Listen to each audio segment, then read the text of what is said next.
तो प्यारे बच्चों, आज हम सॉल्व करेंगे class 10 subject mathematics mid term practice paper 2022-23 को, वो भी हिंदी मीडियम में। ओके, तो सेक्शन ए में क्वेश्चन 1 to 10 अपलोड है। ठीक है, 1 to 10 यहाँ तक का सॉल्यूशन अपलोड है। कमेंट में लिंक पेस्ट है, देख सकते हो। साथ में जो CBSE ने सैम्पल पेपर भेजा था उसका भी सॉल्यूशन अपलोड है, दोनों मीडियम में। और क्वेश्चन ऑफ द डे, जो पर डे 1 क्वेश्चन आता था DOE की तरफ से, उसका भी सॉल्यूशन मिल जाएगा। उसमें मोस्ट इंपॉर्टेंट क्वेश्चन का मेंशन है, बिना किसी डाउट के आप प्रैक्टिस कर लो। ठीक है, उसमें से क्वेश्चन ज़रूर आएंगे, ये चीज़ ध्यान में रखना। ठीक है, तो सारी चीज़ें कमेंट में लिंक पेस्ट है प्लेलिस्ट की, उसी में मिल जाएंगी।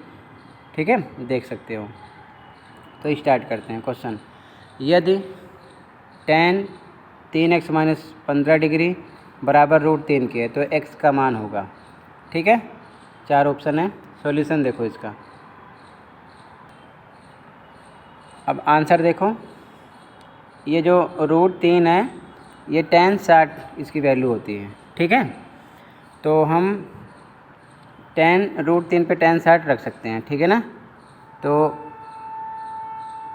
यहाँ पर 60 इसकी वैल्यू रख सकते हैं। ठीक है, तो अगर हम tan 60 रखेंगे तो tan से tan कट हो जाएगा, तो यहाँ पर आ जाएगा √3 पर किसकी वैल्यू आ गई, 60 की। ठीक है, 3x - 15 बराबर 60, 3x - 15 इधर आएगा प्लस का हो जाएगा, 3x बराबर 65, 15 75, x बराबर 75/3। और जब हम इसको डिवाइड करेंगे तो कितना आ जाएगा, 25।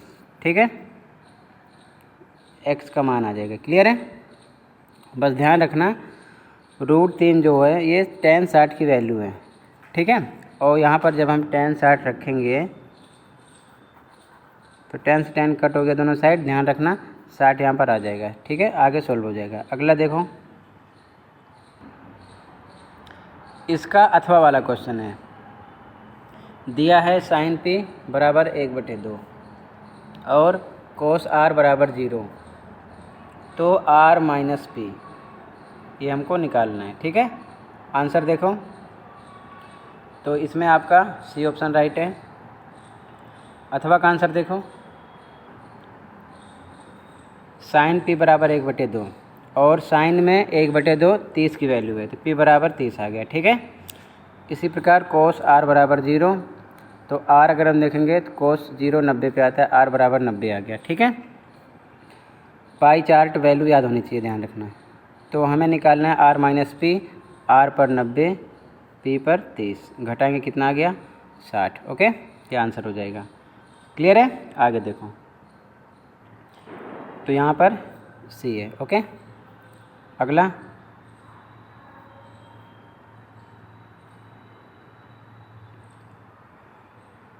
क्वेश्चन नंबर 12, त्रिज्या r तथा कोण वाले त्रिज्यखंड का परिमाप। त्रिज्या r यहाँ पर देखो, और यहाँ पर कोण के साथ नंबर नहीं है, इंग्लिश मीडियम में सही लिखा है, एंगल 60, तो यहाँ पर कोण जो है 60 है, ध्यान रखना। ठीक है ना, इंग्लिश मीडियम में लाइन सही है, हिंदी मीडियम में एरर है, करेक्शन कर लेना। तो 60 एंगल का 60 मान है। ठीक है, ध्यान रखना, मतलब थीटा बराबर 60 हमको दिया है। आगे देखो, इसका सॉल्यूशन, परिमाप निकालना है त्रिज्यखंड का। दिया है थीटा बराबर 60। ठीक है, परिमाप को फॉर्मूला अप्लाई कर देंगे। ठीक है, ध्यान रखना, थीटा पर 60/360 2πr प्लस 2r कट हो जाएगा तो 1/6 आएगा। एक को 2πr से करेंगे 2πr, नीचे 6 लग जाएगा, प्लस 2r। ठीक है, यहाँ पर 2r कॉमन कर लेंगे,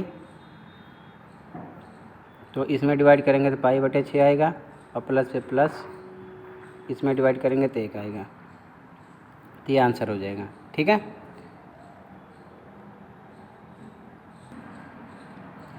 तो यहाँ पर आपका D ऑप्शन राइट हो जाएगा। ठीक है, अगला क्वेश्चन नंबर 13, दो संख्याओं का LCM उनके HCF का 6 गुना है। LCM तथा HCF का योग 189 है। यदि एक संख्या 54 है तो दूसरी निकालना है।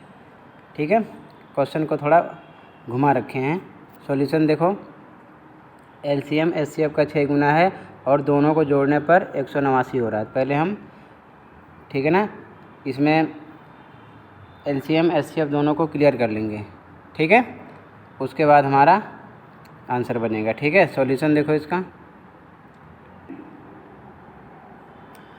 प्रश्नानुसार दिया है LCM बराबर 6 HCF, 6 गुना है तो लिख सकते हैं 6 HCF, ठीक है। तो और दोनों के योग LCM प्लस HCF बराबर 189 है, तो LCM तो 6 HCF के बराबर है ना, तो LCM पर 6 HCF रख सकते हैं प्लस HCF पर HCF बराबर 189।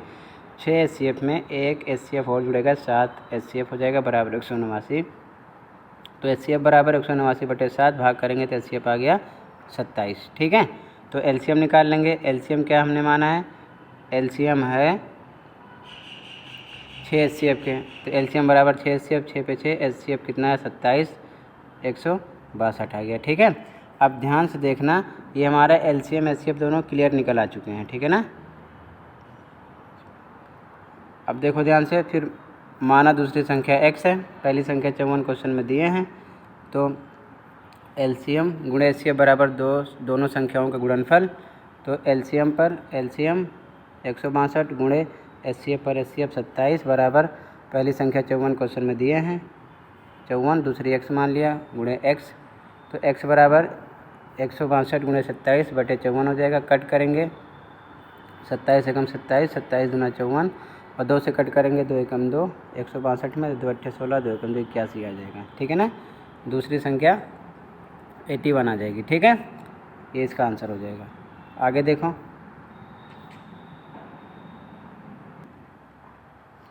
तो यहाँ पर डी ऑप्शन राइट है, ओके। अथवा वाला देखो, जो 70 और 125 को विभाजित करने पर क्रमशः 5 और 8 शेषफल देती हैं, वह सबसे बड़ी संख्या है, ठीक है। तो पहले देखो एक बार ध्यान से, 70 में से 5 घटा देंगे, 125 में से 8, जितना आएगा उसका HCF निकालेंगे, हमारा आंसर आ जाएगा, ठीक है। तो आंसर देखो, अथवा का आंसर 70 - 5 65, 125 में से 8 घटा 117, क्योंकि शेषफल है ना तो घटा देंगे, दोनों के HCF निकालेंगे। तो भाग विधि से इधर मैंने कर रखा है, कितना आ जाएगा हमारा आंसर 13, ठीक है, HCF आ गया 13। आप चाहो तो गुणनखंड विधि अप्लाई कर सकते हो, ओके। तो यहाँ पर 65 एकम 65 आएगा, घटाने पर 52, फिर ये नंबर अंदर आ जाता है, फिर 52 का पावड़ा पढ़ेंगे 65 में, 52 एकम 52, घटाने पर 13, फिर ये नंबर अंदर आएगा 52, 13 चौके 52, कट जाएगा 0 आएगा, ठीक है। अगला देखो, तो यहाँ पर ए ऑप्शन राइट है। क्वेश्चन नंबर 14, वृत्त के त्रिज्यखंड का क्षेत्रफल वृत्त के क्षेत्रफल का 2/9 है। वृत्त का दीर्घचाप का डिग्री में माप है 2/9, टोटल कितना होता है 360, तो इसका 2/9 निकालेंगे, जितना आएगा 360 में से घटाएंगे, ठीक है। तो आंसर देखो इसका, तो सबसे पहले वृत्त के त्रिज्यखंड का कोण निकालेंगे हम यहाँ पर, ठीक है। तो इसमें क्या करेंगे, सबसे पहले तो वृत्त के त्रिज्यखंड का कोण 360 टोटल बनता है, ठीक है। तो 360 का 2/9, 9 एकम 9, 9 चौक 36, 40 आया, 40 को हम 2 से गुणा करेंगे 80 आ जाएगा, ठीक है। फिर देखो ये निकल आया हमारा 80, और टोटल 360 है, 360 में से हम 80 जो बच रहा है ये पूरा घटा देंगे, पता चल जाएगा। तो दीर्घ चाप की डिग्री का माप 360 में से 80 घटाएंगे 280 आ जाएगा, ठीक है, ये इसका आंसर आ जाएगा। क्लियर है, तो यहाँ पर बी ऑप्शन राइट है, ओके। आगे देखो, क्वेश्चन नंबर 15, यदि त्रिभुज CAM सर्वांगसम है त्रिभुज SOB के, ए बराबर एंगल है 39, एंगल भी 97, सी निकालना है, समझो ध्यान से। तो यहाँ पर अगर समरूप है, ये समरूप है, तो C बराबर S के होगा, ठीक, A बराबर O के होगा, M बराबर B के होगा, ठीक है। तो A दे रखे हैं और B दे रखे हैं, क्लियर है। हमें क्या निकालना है यहाँ पर, C, ठीक है। तो देखो इसका सॉल्यूशन, समरूप के लिए एंगल C बराबर S क्वेश्चन मार्क का निकालना है, A बराबर O के, M बराबर B के। तो एंगल सी बराबर त्रिभुज के तीनों कोणों का योग 180 होगा। तो मतलब 180 में से इन दोनों को प्लस कर लेंगे, घटा देंगे, डायरेक्ट आंसर आ जाएगा। तो 180 माइनस इन दोनों को प्लस कर लेंगे, ठीक है। तो कितना आ जाएगा 180, इन दोनों को जोड़ेंगे 136, 44 आ जाएगा, ठीक है। क्लियर है। तो यहाँ पर बी ऑप्शन राइट है। ओके, क्वेश्चन नंबर 16 देखो, कह रहा है समांतर रेखाओं के लिए कौन सी स्थिति सत्य है। तो A1 बाई A2 बराबर होता है B1 बाई B2 बराबर होता है C1 बाई C2 के, ठीक है। बी ऑप्शन राइट हो जाएगा आपका। ओके, अगला देख लो, सेक्शन सेकंड का फर्स्ट 17 से 20 केस स्टडी आधारित प्रश्न है, ठीक है।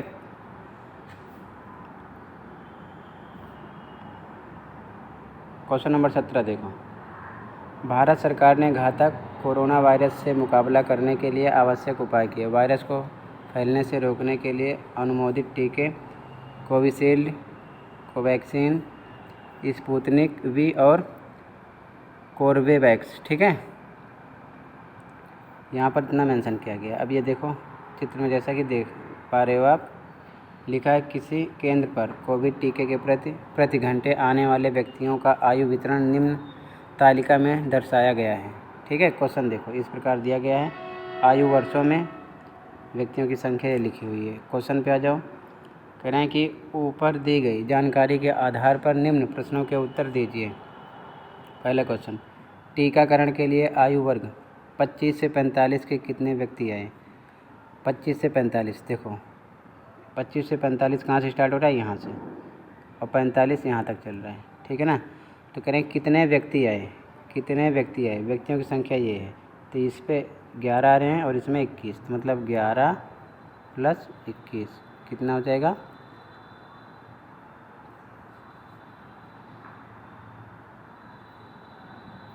32, ठीक है। तो यहाँ पर फर्स्ट में आपका डी ऑप्शन राइट है, 32 हो जाएगा। समझ गए ना। देखो क्वेश्चन में कह रहे हैं कि 25 से 45 आयु वर्ग ये है, 25 से 45 यहाँ से स्टार्ट हो रहा है और 45 तक यहाँ पहुँच रहा है, ठीक है। तो कह रहे हैं व्यक्तियों की संख्या, ये व्यक्तियों की संख्या में ये आ रहे हैं 11 और 21, इन दोनों को जोड़ेंगे तो कितना आ जाएगा 32, ये आंसर हो जाएगा, ठीक है। अगला देखो, टीका लेने वाले व्यक्तियों की माध्यक आयु यानी माध्य निकालना है, ठीक है। तो देखो ध्यान से, माध्य निकालेंगे, इस बॉक्स को लिखेंगे, फिर से आंसर देखो इसका। तो आयु व्यक्तियों की संख्या लिख ली गई है सेम, ठीक है ना। हम क्या निकालते हैं माध्यक में, संचयी बारंबारता। तो देखो संचयी बारंबारता के लिए 6 पर 6 रहेगा, फिर 6 में 11 जोड़ेंगे 17 आएगा, 17 में 21 जोड़ेंगे 38, 38 में 23 जोड़ेंगे 61, 61 में 15 जोड़ेंगे 76, 76 में 4 जोड़ेंगे 80, ठीक है। फिर से समझो, 6 पर 6 रहेगा, अगला नंबर जुड़ेगा 17, अगला नंबर 17 में 21 जुड़ेगा 38, 23 जुड़ेगा 61 में 15 जोड़ेंगे 76 में 4 जोड़ेंगे 80, ठीक है ना। इस प्रकार आएगा। तो टोटल इसका जब हम करेंगे व्यक्तियों की संख्या तो 80 और टोटल ये भी इतना निकलेगा, ये ध्यान में रखना। अब इसके बाद में हम n/2 निकाल लेंगे, 80/2, ठीक है ना। कितना आ जाएगा 40। अब 40 के अकॉर्डिंग देखो, इसमें देखना 40 किस में आ रहा है, 40 आ रहा है 61 में, ठीक है। इसके सामने ये तुम्हारा F होगा, इसके जस्ट सामने ये हमारा L होगा, इसके जस्ट ऊपर CF होगा, ठीक है। तो CF कितना है 38, F 23, L 45, ठीक है ना। फिर से समझो, ये 40 आया तो इधर से देखना है, ठीक है, 61 में आएगा, इसके ऊपर वाला CF 38 CF हुआ, सामने जस्ट F हो जाएगा, इसके जस्ट सामने ये L हो जाएगा, ठीक है। तो H 15 से 25, 25 से 30, बीच में गए पर, तो 25 में से 15 घटाएंगे 10 आएगा, ठीक है। तो यहाँ पर सारी चीज़ें लिख दी गई हैं। फिर माध्यक का फॉर्मूला अप्लाई करेंगे, इसकी वैल्यू रख देंगे, वैल्यू रखने के बाद में सॉल्व कर लेंगे। तो यहाँ पर 45 प्लस 40 में से 38 जाएगा 2/23 गुणे 100, 10 का 200 होगा 20/23, और जब हम 20 में 23 से भाग करेंगे 0.87 आ जाएगा, दोनों को जोड़ेंगे 45.87, ठीक है ना। ये आंसर हो जाएगा। तो जो कि इसके बीच का होना चाहिए, ठीक है, इसके बीच में ही आएगा 45.87, ठीक है। तो आंसर देख लो एक बार, ऑप्शन तो इसमें कोई ऑप्शन ही नहीं है, ठीक है। तो यहाँ पर कोई ऑप्शन ही नहीं है, तो मतलब 4 ऑप्शन इसमें क्या है, रॉन्ग है। माध्यक आयु का कोई ऑप्शन ही नहीं है। क्लियर है, समझ में आया? तो इसमें कोई ऑप्शन नहीं है, ध्यान रखना। यहाँ पर अगर माध्यक की जगह अगर व्यक्तियों की संख्या बोलते हैं तो इसमें 23 मिल जाता है, क्योंकि 45 से 55 के बीच में आंसर आ रहा है, जो कि व्यक्तियों की संख्या है 23 में, ठीक है। तब ये हो सकता है। लेकिन अब माध्यक आयु के हिसाब से 4 ऑप्शन इसमें क्या है, गलत है, ये दिमाग में रखना। ओके, आगे देखो। 3rd, बहुलक वर्ग की ऊपरी सीमा, बहुलक वर्ग की। तो इसमें देखो सबसे बड़ा नंबर कौन सा है व्यक्तियों की संख्या में, 23 है, ठीक है।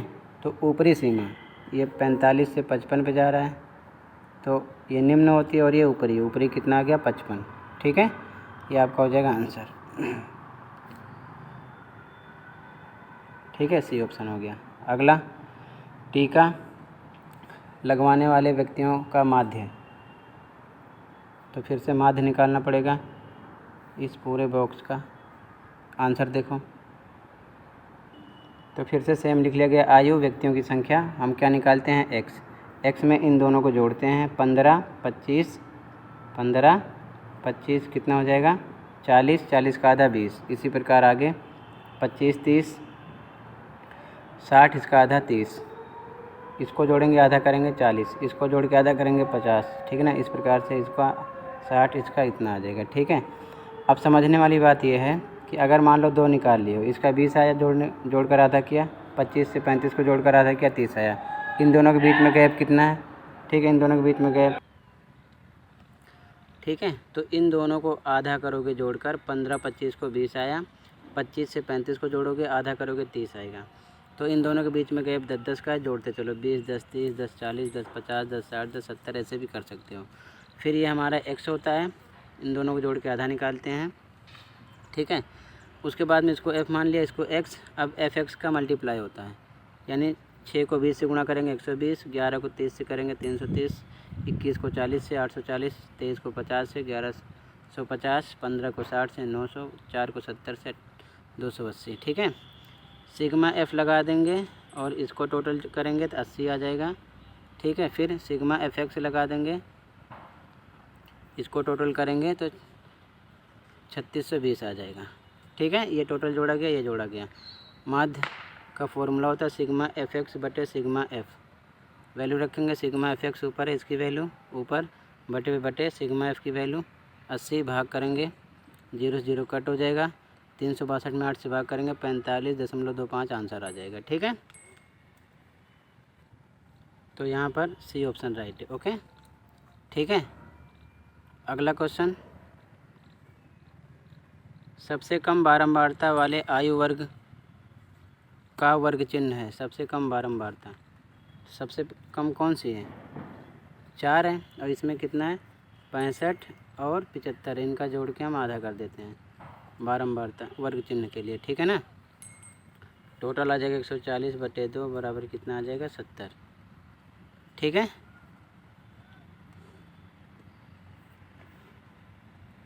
देख लो एक बार साफ साफ, ठीक है। सबसे कम में यही आ रहा है 4, 65 75 वर्ग चिन्ह के लिए 65 + 75 बटे 2, 140 बटे 2, 70 आंसर आ जाएगा, ठीक है। तो इसमें आपका डी ऑप्शन राइट है, ठीक है। तो आज की वीडियो में बस इतना ही था। केस बेस्ड क्वेश्चन नंबर 18 अगली वीडियो में प्रोवाइड करूँगा, तब तक प्रैक्टिस कर लीजिए। और कमेंट में लिंक पेस्ट है। Question of the day, per day जो क्वेश्चन आता था, मोस्ट इम्पोर्टेंट क्वेश्चन है, उसको सॉल्व कर लीजिए। और CBSE की तरफ से प्रोवाइड किए गए सैम्पल पेपर का सॉल्यूशन अपलोड है, उसको भी सॉल्व कर लीजिए, ठीक है, जो कि मोस्ट इम्पोर्टेंट है। मिलते हैं अगली वीडियो में। Thank you for watching this video and take care.